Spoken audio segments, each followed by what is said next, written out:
Hello दोस्तों, आप लोगों का स्वागत है इस वीडियो लेक्चर में। आज का हमारा जो टॉपिक है, हम वो केमिस्ट्री का एक टॉपिक देखेंगे। जो टॉपिक है उसके बारे में देख लेते हैं। क्या है, प्रॉपर्टीज़ है किसका, सम जनरल आर्टिफिशियल पॉलीमर्स, जैसे कि पॉलीविनाइल हो गया या फिर पॉलीथीन, टेफ्लॉन, पॉलीविनाइल क्लोराइड के बारे में देखेंगे। और इस वीडियो लेक्चर में हम कुछ एक्स्ट्रा पॉलीमर के बारे में भी देखेंगे जो कि बहुत ज़्यादा इंपॉर्टेंट है, जिससे क्वेश्चन पूछा जा सकता है। जैसे नायलॉन 66 हो गया, नायलॉन 6, या फिर हम टेरेलिन के बारे में देखेंगे। इस टाइप से दो चार और एक्स्ट्रा पॉलीमर के बारे में देखेंगे, उसका सिंथेसिस देखेंगे और वो किस टाइप का उसको डिवाइड किया गया ये हम देख लेंगे। फिर इसमें हम लास्ट में कुछ MCQ भी लगाने वाले हैं, तो आप उसको भी देखेंगे। ठीक है, लास्ट में देखेंगे कुछ MCQ। तो चलिए फिर स्टार्ट करते हैं। सबसे पहला हम देखते हैं पॉलीथीन के बारे में, या फिर इसी को ही पॉलीइथिलीन भी बोला जाता है। ठीक है, इथिलीन क्यों बोला जाता है? क्योंकि ये इथिलीन है, इसका जो मोनोमर यूनिट होता है जिससे क्या बनता है, पॉलीमर बनता है, बहुलक बनता है। उसी को क्या बोलते हैं हम लोग? जिस यूनिट के रिपीट होने की या फिर जिस इकाई है, जैसे इथिलीन है यहाँ पे, है ना, इसे बार बार रिपीट ये कनेक्ट होते जाएगा तो क्या बनेगा, पॉलीइथिलीन बनेगा। ये क्या है हमारा, यही हमारा क्या, बहुलक है। ये हमारा है बहुलक। ठीक है, ये क्या है हमारा, एकलक है या फिर मोनोमर है। तो ठीक है, इसको देखते हैं हम लोग किस टाइप से हम इसको सिंथेसिस करते हैं। तो देख रहे हो आप डायरेक्टली यहाँ पे दिख रहा है आपको, यहाँ पे क्या है, पॉलीथीन है, इथिलीन है ये। इसको हम लोग टेम्परेचर और हाई प्रेशर दे रहे हैं तो क्या कन्वर्ट हो रहा है, ये पॉलीथीन में कन्वर्ट हो रहा है। ठीक है, तो यहाँ पे जो N लिखा है, यहाँ पे दिख रहा होगा आपको N, वो किस लिए लिखा मैं बताया था यहाँ पे। जैसे आप यहाँ पे लिखोगे CH2 CH2 CH2, इस टाइप से क्या हो रहा है, ये कनेक्ट होते जाता है। सब CH2 में लिख रहा हूँ यहाँ पे। ठीक है, तो यहाँ पे दिख रहा होगा आपको, एक CH2 और लिख देते हैं। ठीक है, तो ये क्या हो गया, ये मोनोमर है, वो कनेक्ट होते गए हैं, है ना। तो क्या हो गया, देखो एक CH2 ये हो गया, एक CH2 ये हो गया, एक CH2 ये और एक CH2 ये।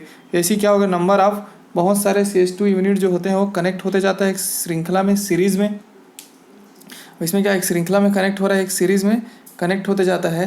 तब हम सभी CH2 यूनिट को तो नहीं लिख सकते, लेकिन हम देखते हैं कि ये वाला जो यूनिट है ये क्या हो रहा है, रिपीट हो रहा है बार बार। देख रहे हो, ये भी CH2 है, यहाँ पर भी सब क्या है, रिपीट होते जा रहा है ये CH2 यूनिट। इसको डायरेक्टली ना लिख के हम एक कोई भी यूनिट को लिख देते हैं और N लिख देते हैं। इससे ये प्रूफ हो जाता है कि ये उसी का क्या है, रिपीटिंग यूनिट है। यहाँ तक आपको समझ में आ गया होगा। पॉलीथीन एक क्या है, पॉलीमर है किसका, इथिलीन का यहाँ पे मोनोमर है। इसको टेम्परेचर और प्रेशर देते हैं, हाई प्रेशर देते हैं तो क्या बनता है, पॉलीथीन बनता है, जो कि हमारा क्या बन जाता है, पॉलीमर बन जाता है। और कैसे बनता है तो मैं बता दिया, CH2 कनेक्ट होते जाता है, इसलिए इसको N के फॉर्म में लिख देते हैं। इसके बाद हम देखते हैं इसके दो टाइप्स होता है, लो डेंसिटी पॉलीमर और लो डेंसिटी पॉलीथीन और हाई डेंसिटी पॉलीथीन। तो दोनों में डिफरेंस को देखेंगे क्या होता है ये, फिर देखते। तो दोस्तों यहाँ पे आप देख रहे हो, है ना, यहाँ पे क्या है, ये है पॉलीथीन हो गया हमारा। पॉलीथीन दो टाइप्स होता है, लो डेंसिटी और हाई डेंसिटी। तो लो डेंसिटी कब बनेगा, जैसे मैं यहाँ पे बताया था, ऊपर वाले अभी डिस्कशन किए हैं कि जो CH2 है, CH2 कनेक्ट होते जाता है, इस टाइप से कनेक्ट होते जाता है ये। अगर इसको हम हाई प्रेशर दें, तो प्रेशर इस रिएक्शन के लिए क्या करें, प्रेशर को बहुत ज़्यादा कर दें, दाब को बहुत ज़्यादा कर दें, तो क्या होगा, ये एक लिमिट में जाके ये रुक जाएगा। उससे ज़्यादा ये नहीं बन सकता, मतलब अनलिमिटेड ये नहीं बन सकता, एक लिमिट तक ही बन पाएगा। जिससे क्या होगा, इसका क्वांटिटी कम हो जाएगा, मतलब इस CH2 यूनिट का क्वांटिटी क्या होगा, इसमें कम हो जाएगा, मात्रा कम हो जाएगा। तो क्या बनेगा, उसका डेंसिटी लो बनेगा। जैसे कि मैं यहाँ पे एक बना देता हूँ, ये हो गया एक डिब्बा। अगर यहाँ पे इस टाइप से दो चार CH2 है, जबकि इसमें क्या है, जो यूनिट है बहुत ज़्यादा है ना, तो क्या होगा, इसका डेंसिटी ज़्यादा है, इसका डेंसिटी कम है। तो सेम वही है, हाई प्रेशर दे देते हैं हम तो क्या बन जाता है, लो डेंसिटी बन जाता है। जबकि प्रेशर को लो देते हैं, 6 to 7 ATM देते हैं, तो क्या बन जाता है, वो हाई डेंसिटी पॉलीमर बन जाता है। समझ में आ गया होगा। हाई डेंसिटी कब बनेगा, जब प्रेशर लो होगा, और लो डेंसिटी कब बनेगा, जब प्रेशर हाई होगा। तो अगर आपसे क्वेश्चन आता है कि हाई कोई भी पॉलीथीन इथिलीन का हमें पॉलीमराइजेशन कराना है, मतलब पॉलीइथिलीन बनाना है, एट हाई प्रेशर लिखा है, अगर लिखेगा वहाँ पे कि प्रेशर क्या हो, उच्च प्रेशर हो, हाई प्रेशर हो, उच्च दाब हो, तो क्या बनेगा, लो डेंसिटी पॉलीमर बनेगा। लेकिन अगर प्रेशर क्या करे, लो कर दे, तो उसको क्या बोलेंगे, हाई डेंसिटी पॉलीमर बोल। ठीक है, यहाँ तक समझ में आ गया होगा आपको। अब क्या करेंगे, अब देख लेते हैं कुछ प्रॉपर्टीज़ देख लेते हैं हाई डेंसिटी और लो डेंसिटी का। तो लो हाई डेंसिटी वाले में क्या हो रहा है, हाई डेंसिटी वाले में अब सिंपल सी बात है कि डेंसिटी क्या है इसका, हाई है, तो इसमें क्या होगा, इसका हार्ड होगा ये, और इसका टेंसाइल स्ट्रेंथ क्या होगा, उच्च होगा। टेंसाइल स्ट्रेंथ क्या होता है, खींचने की पावर, क्योंकि इसमें ज़्यादा CH2 यूनिट जुड़ा हुआ है, तो ज़्यादा टाइम तक ये क्या रहेगा, अपने आप मतलब इसको खींचेंगे तो ज़्यादा टाइम तक क्या रहेगा, ये खींचा हुआ रह सकता है। लेकिन ये क्या होता है, इसमें ये थोड़ा सॉफ्ट होता है और ये जल्दी टूट जाता है, इसलिए इसका टेंसाइल स्ट्रेंथ क्या होगा, लो होगा, इसका टेंसाइल स्ट्रेंथ क्या होगा, उच्च होगा। ठीक है, अब देख लेते हैं इसका यूज़ कहाँ कहाँ पर है, पाइप्स बनाने में। इसको भी पाइप्स में, टॉयज़ में यूज़ कर सकते हैं, मैन्युफैक्चरिंग या फिर पैकेजिंग, जो यूज़ फॉर पैकेजिंग जो पॉलीथीन यूज़ करते हैं उसमें यूज़ होता है ये। इसको कंटेनर्स बनाने में, थोड़ा हार्ड पॉलीमर जो बनाने के लिए हम लोग इसको प्लास्टिक बनाने के लिए यूज़ करते हैं, हाई डेंसिटी वाले को, और इसको सॉफ्ट वाले को पॉलीथीन ये सब में यूज़ करते हैं। अगर हम इसी को एक रिएक्शन के फॉर्म में देखें तो आपको यहाँ पे दिख रहा होगा, ये हमारा क्या था, मोनोमर यूनिट है, ये हमारा मोनोमर यूनिट था। इथिलीन प्रेशर लो दिए हैं तो क्या बन रहा है, हाई डेंसिटी पॉलीमर। अगर प्रेशर को हाई दे रहे हैं तो क्या बन रहा है, लो डेंसिटी पॉलीमर बन रहा है। यहाँ तक आपको समझ में आ गया होगा। क्वेश्चन आपसे पूछा जाए हाई डेंसिटी पॉलीमर कब बनेगा, तो आप क्या बोलोगे, प्रेशर लो होना चाहिए, और लो डेंसिटी पॉलीमर कब बनेगा बोलोगे तो क्या बोलोगे, प्रेशर हाई होना चाहिए। पॉलीथीन क्या होता है, तो इथिलीन का पॉलीमर होता है। ठीक है, अब हम नेक्स्ट में चलते हैं। नेक्स्ट में हमारा क्या है, नेक्स्ट आपको दिख रहा होगा नायलॉन 66। नायलॉन 66 में होता क्या है, एक पॉली एमाइड है। देखो आप यहाँ पे लिखोगे पॉली एमाइड होता है, पॉलीएस्टर होता है, तो ये सब आपको जानना जरूरी है। तो नायलॉन 66 पॉली एमाइड क्यों है, क्योंकि यहाँ पे क्या है, CONH का इसमें बॉन्ड है। देख रहे हो CONH इसमें बॉन्ड है। अगर यहाँ पे देखोगे आप, ये वाला जो बॉन्ड होता है यही क्या है, CONH का बॉन्ड है। C यहाँ पे C है ना, CONH के बॉन्ड, इसलिए इसको क्या बोलते हैं, एमाइड बॉन्ड बोलते हैं। ठीक है, इसलिए इसको बोलेंगे पॉली एमाइड। समझ में आ गया यहाँ तक। अब हम देखते हैं नायलॉन 66 का 66 क्यों पड़ा इसका नाम। तो सिंपल सी बात है, इसका 66 पढ़ने का रीज़न क्या है, क्योंकि आपको जो यहाँ पे रिएक्टेंट दिख रही है हेक्सामेथिलीन डाईएमीन, क्या ये हेक्सामेथिलीन डाईएमीन, और एक है एडिपिक एसिड। इन दोनों में कितना कार्बन है, अगर आप देखोगे तो दोनों में 6 कार्बन। इसमें देखो 6 कार्बन है यहाँ पर, और इसमें देखोगे 4 कार्बन, और 2 COH में 2 कार्बन है। तो यहाँ पर भी 6 कार्बन है, इसमें भी कितना है, 6 कार्बन है। इसलिए इसका नाम क्या पड़ा है, पॉलीथीन नायलॉन 66 पड़ा है इसका नाम। ठीक है, जब इसमें हम लोग इसको ऐड कर देते हैं, है ना, इसको ऐड करते हैं तो यहाँ से क्या होता है, एक H2O मॉलिक्यूल रिलीज होता है, एक वाटर मॉलिक्यूल क्या होता है, रिलीज होता है, एक वाटर मॉलिक्यूल रिलीज होगा। इसलिए इसको क्या बोलेंगे हम लोग, कंडेंसेशन पॉलीमर बोलेंगे। क्या बोलेंगे, कंडेंसेशन पॉलीमर। समझ रहे हो आप यहाँ तक। अगर हम कोई भी रिएक्टेंट को ऐड करते हैं, जैसे 2 रिएक्टेंट हमारे पास A और B, इन दोनों को ऐड करेंगे तो यहाँ से क्या होगा, ये वाला बनेगा हमारा प्रोडक्ट। तो इसमें से क्या होगा, एक इन दोनों को ऐड करेंगे तो एक H2O मॉलिक्यूल क्या होगा, रिलीज होगा, है ना। अगर एक H2O मॉलिक्यूल रिलीज हो रहा है तो इसको हम बोलते हैं कंडेंसेशन पॉलीमर। तो आप याद रखेंगे, जब भी कोई भी रिएक्टेंट को ऐड करते हैं, यहाँ पे पॉलीमर के सिंथेसिस करते हैं, जब भी हम, अगर कोई मॉलिक्यूल रिलीज होता है, चाहे वाटर हो, अमोनिया हो, या जो भी हो, तो उसको हम लोग बोलते हैं कंडेंसेशन पॉलीमर। तो इसलिए आप याद रखो नायलॉन 66 क्या है, कंडेंसेशन पॉलीमर है, संघनन बहुलक है। ठीक है, नायलॉन 66 मीनिंग बता दिया। 66 क्यों आ रहा है, क्योंकि हेक्सामेथिलीन डाईएमीन की वजह से 6 हो रही है, 6 कार्बन है। इसमें भी क्या है, एडिपिक एसिड में कितना कार्बन है, 6 कार्बन है, और 23 नायलॉन 66। इसका स्ट्रक्चर ये हो गया।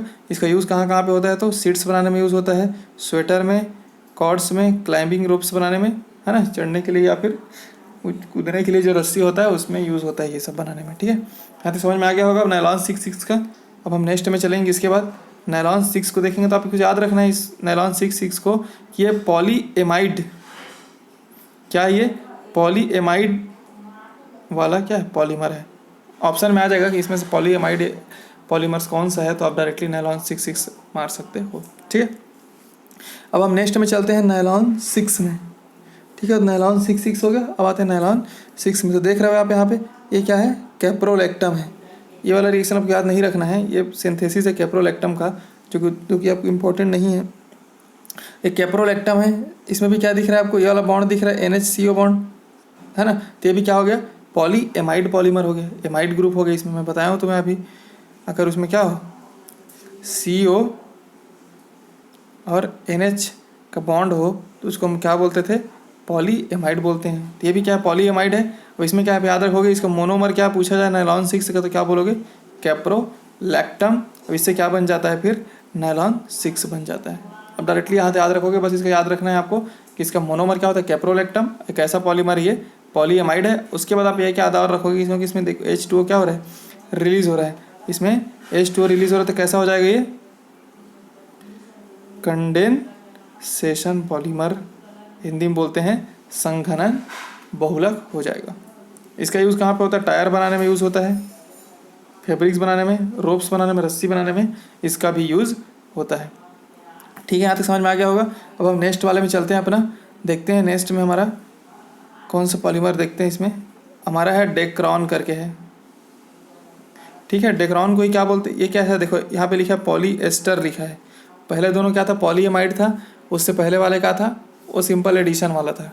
ठीक है, डेक्रॉन को ही क्या बोलते हैं, टेरेलिन बोलते हैं। जो हम बोलते हैं टेरेलिन का जो कपड़ा है या फिर जो भी इसी का बना होता है टेरेलिन।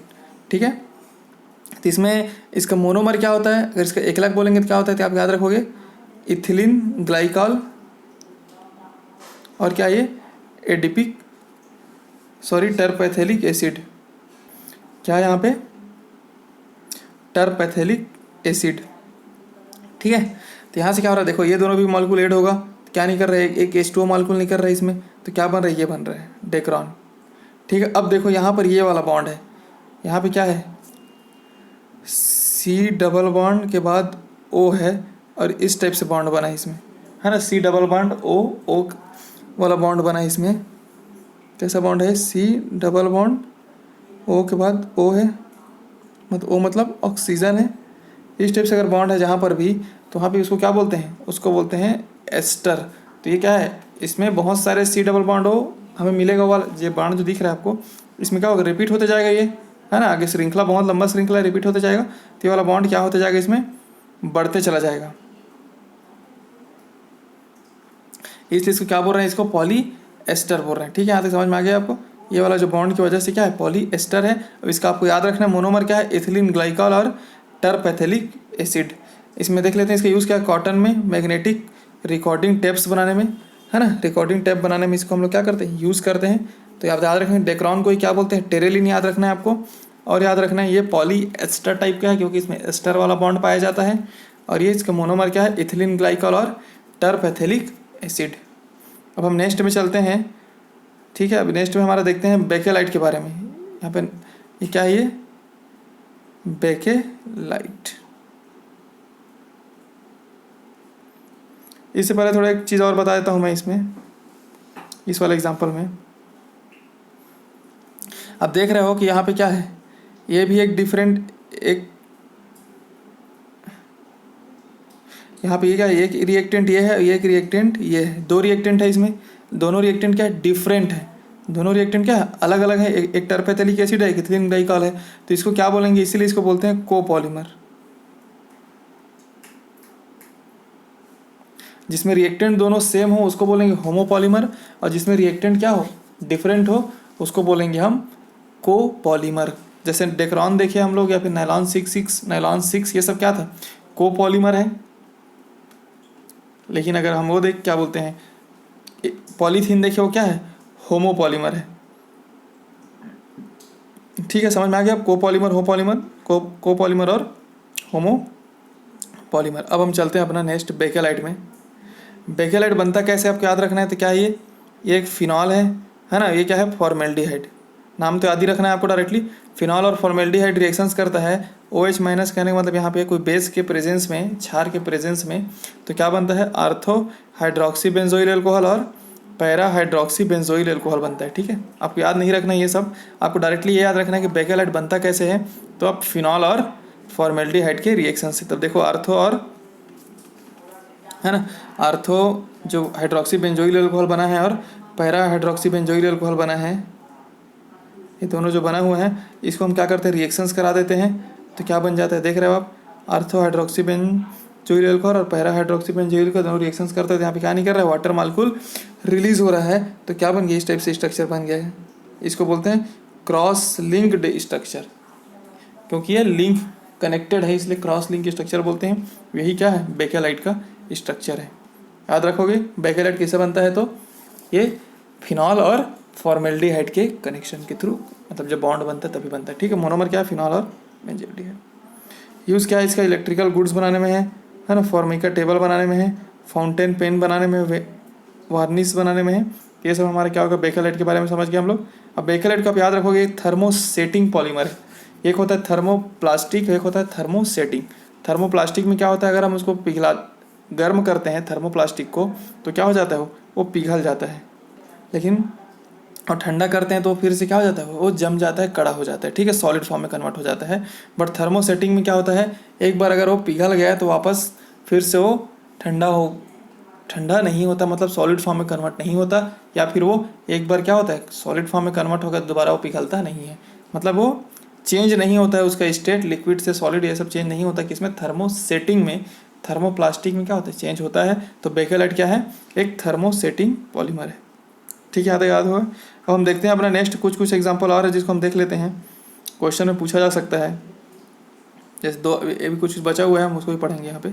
ठीक है, तो ये सबसे पहला देखते हैं प्रोपेलिन। ये क्या है, ये प्रोपेलिन है, ये है ना, 1 2 3 कार्बन, तो प्रोपेन। अगर इसमें डबल बॉन्ड है तो उसमें इन लग जाता है, तो प्रोपेलिन। इसको हम कनेक्ट करेंगे तो क्या बन रहा है हमारा, पॉलीप्रोपेलिन। ये हमारा क्या है, पॉलीमर है। अब देख रहे हो यहाँ पे ये वाला CH3, यही CH3 है, लेकिन कनेक्ट कहाँ से होगा, यहाँ और इस वाले बॉन्ड से कनेक्ट हो, क्योंकि डबल बॉन्ड क्या है, यहाँ पर है, इसलिए इसको इस फॉर्म में लिखा गया है। अगर मैं इसको लिख दूँ और, तो देख सकते हो आप, CH2 हो गया, ऐसे करके CH3 हो जाएगा इधर, फिर यहाँ पे CH2 होगा, यहाँ पे CH होगा, यहाँ पे फिर CH3 होगा, फिर यहाँ पे CH2 होगा, CH होगा, यहाँ पे फिर CH3 होगा। इस टाइप से क्या होगा, ये पॉलीमर बनते चला जाएगा। ठीक है, यहाँ तक आपको समझ में आ गया होगा। अब हम देखते हैं विनाइल क्लोराइड, ये हमारा सिलेबस में है, विनाइल क्लोराइड है ना, विनाइल क्लोराइड हमारे सिलेबस में है। तो इसको क्या है, ये है विनाइल। अगर आपको ये जो CH2 डबल बॉन्ड CH के साथ अगर कोई जुड़ा रहे तो ये वाले ग्रुप को क्या बोलते हैं हम लोग, विनाइल ग्रुप बोलते हैं। यहाँ पे ये क्या है, क्लोरीन है, क्लोराइड, तो इसका नाम क्या पड़ गया, विनाइल क्लोराइड। तो पॉलीमराइजेशन करेंगे तो क्या बनेगा, मैं बोला जैसे कि डबल बॉन्ड से कनेक्टेड होते चला जाएगा, है ना, सेम प्रोसेस, CH2 फिर CH, फिर यहाँ पे Cl, फिर यहाँ पे फिर CH2, फिर CH, फिर Cl। इस टाइप से क्या होगा, ये कनेक्ट होते चला जाएगा, इसलिए इसको क्या बोलेंगे, पॉलीविनाइल क्लोराइड बोल देंगे। ठीक है, तो विनाइल क्लोराइड इसका क्या है, मोनोमर यूनिट है। अब ये क्या है, उसका पॉलीविनाइल क्लोराइड है ये, जो कि पॉलीमर हो गया। ठीक है, तो पॉलीविनाइल क्लोराइड समझ गया आप, विनाइल क्लोराइड से बनता है ये। अब हम नेक्स्ट देखते हैं विनाइल साइनाइड। वैसे यहाँ पे क्लोरीन था, वहाँ पे क्या है, साइनाइड ग्रुप है, CN ग्रुप है, तो क्या बनेगा, विनाइल साइनाइड बोलेंगे इसको मोनोमर को। पॉलीमराइजेशन होगा तो क्या बनेगा, ऑर्लॉन बोलेंगे, या फिर पॉलीविनाइल साइनाइड भी बोल देते हैं, लेकिन इसको ऑर्लॉन बोलते हैं। तो आप याद रखना है ऑर्लॉन क्या होता है, तो पॉलीविनाइल साइनाइड होता है। ठीक है, हमारा नेक्स्ट देखते हैं जो सिलेबस में हमारा टेफ्लॉन के बारे में है। ये टेफ्लॉन है, ये कैसे बन रहा है, तो कार्बन है, डबल बॉन्ड है और फ्लोरीन, 4 फ्लोरीन इसमें क्या है, कनेक्टेड है ना, 4 फ्लोरीन क्या इसमें कनेक्टेड है। देख रहे हो, 1 फ्लोरीन, 2 फ्लोरीन, 3 और 1 4, इसलिए इसका नाम क्या पड़ा है, टेट्रा। अब फ्लोरीन से फ्लोरो और इथिन, आपको पता है 2 कार्बन है तो क्या होता है, वो इथिन होता है ना, 2 कार्बन है तो इथिन होता है। तो क्या बोलेंगे इसको, टेट्रा फ्लोरो इथिन। और जब ये पॉलीमराइज के फॉर्म में अटैच आएगा, डबल बॉन्ड सिंगल बॉन्ड में कन्वर्ट हो जाएगा, कनेक्ट होते चला जाएगा ये, तो क्या बन गया, टेट्रा फ्लोरो इथिन। इथिन को ही या फिर पॉली टेट्राफ्लोरोइथीन बोलते हैं इसको, हम लोग क्या बोलते हैं, टेफ्लॉन बोल देते हैं। समझ रहे हैं, आपको समझ में आ गया ना यहाँ तक? मतलब इस टाइप से कनेक्ट होते चला गया है ना, सब फ्लोरीन फ्लोरीन कनेक्ट होते चला गया है। तो ये वाला यूनिट क्या हमारा रिपीटिंग यूनिट है, इसलिए इसको डायरेक्टली हम लिख देते हैं टेट्राफ्लोरोइथीन, तो आपको यहाँ से याद हो जाएगा। ठीक है, हम देख लेते हैं कुछ और एग्जांपल है हमारे पास। सबसे पहला आइसोप्रीन का है ना, आइसोप्रीन है, ये हो गया आइसोप्रीन। इससे क्या बनेगा, नेचुरल रबर। तो आपको याद रखना है आइसोप्रीन यूनिट क्या होता है, ये जो लिखा हूँ यहाँ पे, इसको याद रखना है। आइसोप्रीन, इसका पॉलीमराइज करते हैं नेचुरल रबर बनता है। क्लोरोपिन होता है, इसके बाद क्लोरोपिन में क्या होता है, CH3 की जगह क्या है, यहाँ पे क्लोरीन है, तो इसको बोलते हैं नियोप्रीन रबर बोल देते हैं इसको। ये सिंथेटिक रबर है, ये क्या नेचुरल रबर है। अब हम एक एग्जांपल और देखेंगे ब्यूना एस का।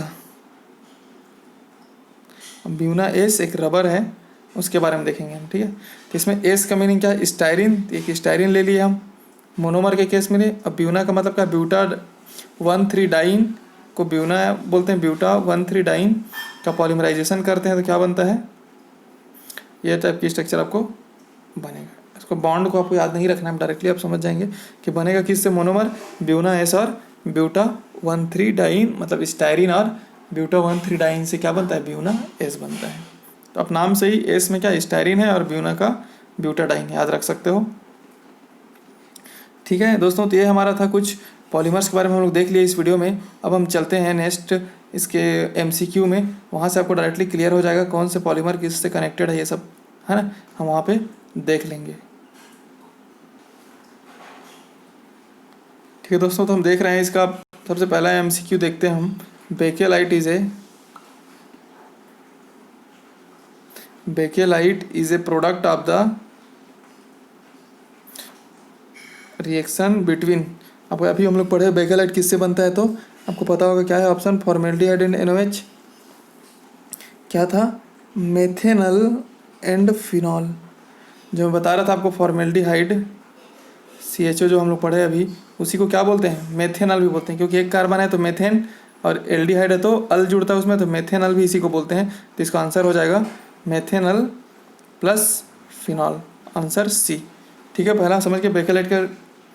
अगला हम देख लेते हैं थर्मोसेटिंग पॉलीमर्स क्या होता है। थर्मोसेटिंग पॉलीमर्स क्या होता है, तो normally remain soluble, do not melt और सॉफ्टन ऑन हीटिंग। क्या होगा इसको, क्रॉस लिंक अकर ड्यूरिंग हीटिंग, है ना। तो क्या होता है, डू नॉट मेल्ट और सॉफ्टन ऑन हीटिंग। ठीक है, तो इसका आंसर क्या होगा, क्रॉस लिंक। इसमें क्या होता था, क्रॉस लिंक स्ट्रक्चर होता था, है ना, क्रॉस लिंक स्ट्रक्चर होता था। ड्यूरिंग हीट करते हैं तो क्या बनता है, क्रॉस लिंक स्ट्रक्चर बनता है, देख लिया हम लोग इसमें, है ना। इसको बोलते हैं थर्मोसेटिंग पॉलीमर। ठीक है, अब नेक्स्ट एग्जांपल में देखते हैं और क्या है। नायलॉन थ्रेड्स आर मेड, जो नायलॉन की रस्सी होती है वो किससे बना होता है, तो आपको डायरेक्टली पता है नायलॉन कैसा था, मैं बताया था आपको। नायलॉन क्या था, पॉली एमाइड था वो, उसमें क्या बॉन्ड था, C+O NH बॉन्ड था ना उसमें, यही क्या था हमारा, पॉली एमाइड है। तो आपको याद रखना है पॉलीएस्टर नहीं है, पॉलीविनाइल पॉलीमर भी नहीं है, पॉलीइथिलीन तो है ही नहीं, क्या है, पॉली एमाइड पॉलीमर है ये। ठीक है, समझ गए इसको डायरेक्टली, नायलॉन। उसके बाद क्या, which of the following is A poly amide, वही फिर से क्वेश्चन दिया, पॉली एमाइड। आपको पता है टेफ्लॉन में क्या होता है, फ्लोरीन होता है, इसमें पॉली एमाइड बॉन्ड नहीं होता है। टेरेलिन आपको पता है, टेरेलिन में क्या होता था, एस्टर बॉन्ड होता है, तो वो भी नहीं होगा, है ना। टेरेलिन में क्या होता है, एस्टर बॉन्ड होता है, तो वो भी नहीं है। तो यहाँ पे क्या होगा, बेकेलाइट में आप देख लिए, बेकेलाइट में भी नहीं होता है।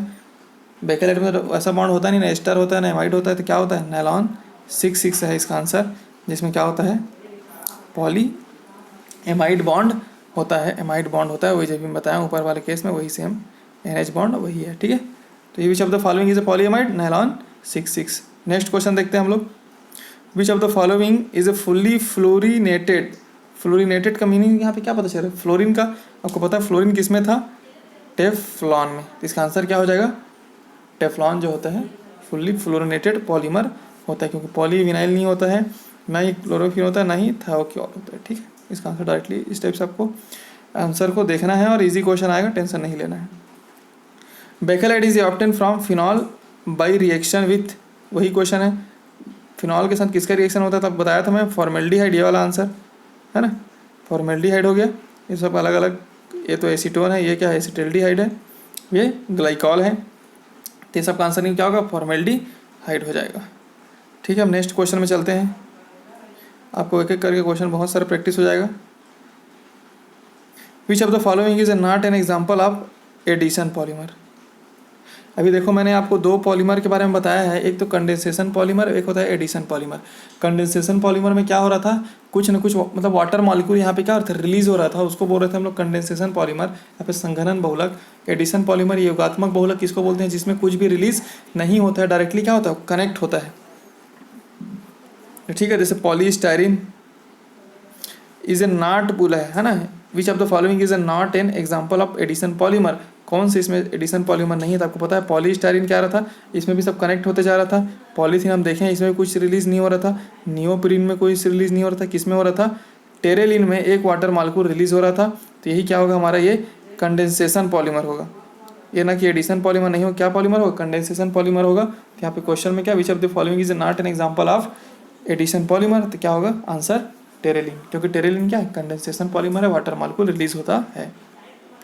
अब नेक्स्ट क्वेश्चन में देखते हैं हम लोग, Teflon is a polymer monomer of which is, Teflon में मोनोमर क्या होता है, मैं तुम्हें बताया था क्या था, टेट्राफ्लोरो, देखो यहाँ पे लिखा है इथेन, यहाँ पे लिखा है इथीन, तो आपको याद रखना है इथीन है इसके एग्जाम्पल, क्योंकि वहाँ पे क्या रहता है, CF2 डबल बॉन्ड CF2 होता है ना, तो ये डबल बॉन्ड की वजह से क्या है, इथीन होता है नाम, ना कि इथेन।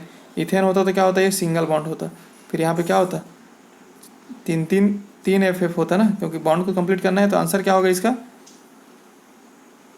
Tetrafluoro ethene. ठीक है, अब नेक्स्ट क्वेश्चन में पढ़ते हैं, what is not true about polymers.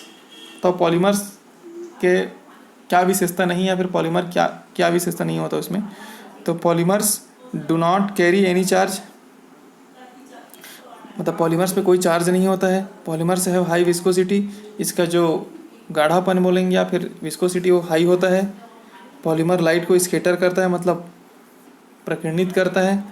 Polymers have low molecular weight, ये देखो ये गलत आंसर, क्योंकि पॉलीमर्स हमेशा क्या होगा, मॉलिक्यूलर वेट उसका हाई होगा। क्यों, क्योंकि बहुत सारे यूनिट को क्या करेंगे, कनेक्ट करते जाएंगे, तो उसका मॉलिक्यूलर वेट तो क्या होता जा रहा है, इंक्रीज होते जा रहा है। तो जनरली हम देखेंगे तो पॉलीमर का जो मॉलिक्यूलर वेट होता है वो क्या होता है, हमेशा हाई होता है। तो इसका आंसर क्या होगा, ये ऊपर का तीनों क्या होगा, तीनों तो सही है, ये भी सही है, ये भी सही है, ये भी सही, बट यहाँ पे नॉट ट्रू पूछा है, तो आंसर क्या होगा, ये वाला होगा, क्योंकि हमेशा उसका क्या होता है, मॉलिक्यूलर वेट हाई होता है ना कि लो होता है।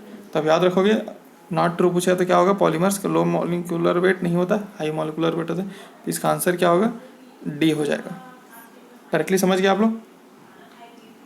अब हम देखेंगे, on the basis of the mode of their formation the polymer can be classified. जो मोड ऑफ फॉर्मेशन मतलब बनने की प्रोसेस के आधार पर पॉलीमर को किस में हम लोग डिवाइड किए हैं, किस में किस भागों में बांटे गए हैं। तो आपको डायरेक्ट में बता चुका हूँ, इसका आंसर क्या था, एडिशन और कंडेंसेशन। अगर डायरेक्टली ऐड होते जाएगा, कुछ रिलीज नहीं होगा, कुछ बाहर नहीं निकलेगा, तो एडिशन है। अगर वाटर मॉलिक्यूल निकल रहा है वहाँ पे वो क्या हो जाता है, कंडेंसेशन हो जाता है। तो इसी को बोलते हैं मोड ऑफ फॉर्मेशन। ठीक है, अब हम देख लेते हैं पॉलीइथिलीन। ठीक है, हम पढ़े हैं पॉलीइथिलीन के बारे में। पॉलीइथीन कैसा है, ये क्रॉस लिंक नहीं है, क्योंकि बेकेलाइट था। बेकेलाइट कैसा था, क्रॉस लिंक के फॉर्म में था। अल्टरनेट कोपॉलीमर भी नहीं है। कोपॉलीमर मतलब अलग अलग, जैसे एक जुड़ा फिर उसके बाद एक जुड़ा फिर एक जुड़ा, ऐसा अल्टरनेट कोपॉलीमर नहीं है। रेंडम कोपॉलीमर भी नहीं है। रेंडमली मतलब अल्टरनेट, रेंडमली ABCD अलग अलग रिएक्टेंट है जुड़ता है, तो रेंडमली बोलेंगे। अल्टरनेट मतलब A होगा फिर B फिर A फिर B, इस टाइप से रिएक्टेंट अगर जुड़ेगा, इस टाइप से अगर मोनोमर जुड़ेगा तो उसको अल्टरनेट बोलेंगे। तो यहाँ पे क्या, ये होमोपॉलीमर है, क्योंकि मैं आपको बता चुका हूँ पॉलीथीन कैसे बनता है, CH2 CH2 CH2 CH2 इस बनता है ना। तो क्या हो रहा है, ये सेम यूनिट बार बार रिपीट हो रहा है, इसलिए इसको क्या बोलते हैं, होमोपॉलीमर। मैं बता चुका हूँ, अगर एक ही रिएक्टेंट हो वही जुड़ता जाए उसको बोलेंगे कोपॉलीमर। दो डिफरेंट रिएक्टेंट हो, अलग अलग मोनोमर हो, तो उसको बोलते हैं हम लोग कोपॉलीमर। तो पॉलीथीन कैसा हो गया, होमोपॉलीमर हो गया। नेक्स्ट क्वेश्चन में चलते हैं हम। The product of addition polymerization reaction is, इसमें बोला है कि उत्पाद जो है, जो एडिशन पॉलीमर, इसमें से कौन सा देता है ना। तो टेरेल हम देख चुके हैं, क्या था ये, कंडेंसेशन तो वाटर मार्क को रिलीज हो रहा था। नायलॉन का भी देख लिए हैं। पॉलीएमाइड हम देख चुके हैं, नायलॉन 6,6 ये सब क्या था, कंडेंसेशन पॉलीमर था। तो आंसर क्या होगा, एडिशन क्या होगा, पॉलीविनाइल क्लोराइड PVC, यही क्या होता है, एडिशन होता है, क्योंकि इसमें CH2 जैसे ऊपर में हम देखे हैं, तो डायरेक्टली हम समझ गए यहाँ से। ठीक है, तो इसका आंसर क्या होगा, ए। अब हम नेक्स्ट क्वेश्चन में चलते हैं। यहाँ पे देखते हैं हम क्वेश्चन को। Buena S is a polymer of, किसका था ब्यूना एस, ब्यूटाडाइन और स्टायरिन का था। तो आंसर क्या हो जाएगा, बी। मैं बता चुका हूँ, ब्यूटाडाइन और स्टायरिन का था। इसको आप याद नहीं रखोगे, नाइट्रिल ये सब दो से मिलकर बनता है ब्यूना। आप याद रख सकते हो, एस से क्या बनेगा, स्टायरिन, और ब्यूना से क्या बनेगा, ब्यूटाडाइन। अब इस टाइप से याद रख सकते हो ताकि एग्जाम्पल में अगर आता है तो। फिर हम देखते हैं क्वेश्चन बेकेलाइट से related. Bakelite is a product of the reaction, ये हम पढ़ चुके, किसका था, फिनॉल और मेथेनॉल का था, है ना। और क्या था, थर्मोसेटिंग का भी एग्जांपल हम इस क्वेश्चन का लिए। नेक्स्ट क्वेश्चन में चलते हैं। कोपॉलीमर आपको बता चुका हूँ। होमोपॉलीमर क्या होता है, अगर सेम रिपीट हो तो होमोपॉलीमर, और दो डिफरेंट अलग अलग यूज़ हो तो उसमें बोलते हैं कोपॉलीमर। पॉलीथीन हम देख चुके हैं, पॉलीथीन में क्या था, ये होमोपॉलीमर था, क्योंकि इसमें CH2 कनेक्ट होता था। नायलॉन 6 भी होमोपॉलीमर है, क्यों, क्योंकि इसमें क्या था, एक कैप्रोलेक्टम है, वही बार बार रिपीट होते जा रहा था। ये PMA को मैं नहीं बताया, उसको छोड़ देंगे, ये भी क्या होमोपॉलीमर है। बट अब नायलॉन 6 आपको याद होगा, नायलॉन 6 में क्या था, हेक्सामेथिलीन डाइएमीन और एडबिक एसिड, दो डिफरेंट रिएक्टेंट मॉलिक्यूल है, तो इसको क्या बोलते हैं हम लोग, कोपॉलीमर। जब दो अलग अलग मोनोमर यूज होता है उसको बोलेंगे कोपॉलीमर। तो इसका आंसर क्या होगा, बी, नायलॉन 6। नेक्स्ट क्वेश्चन देख लेते हैं हम।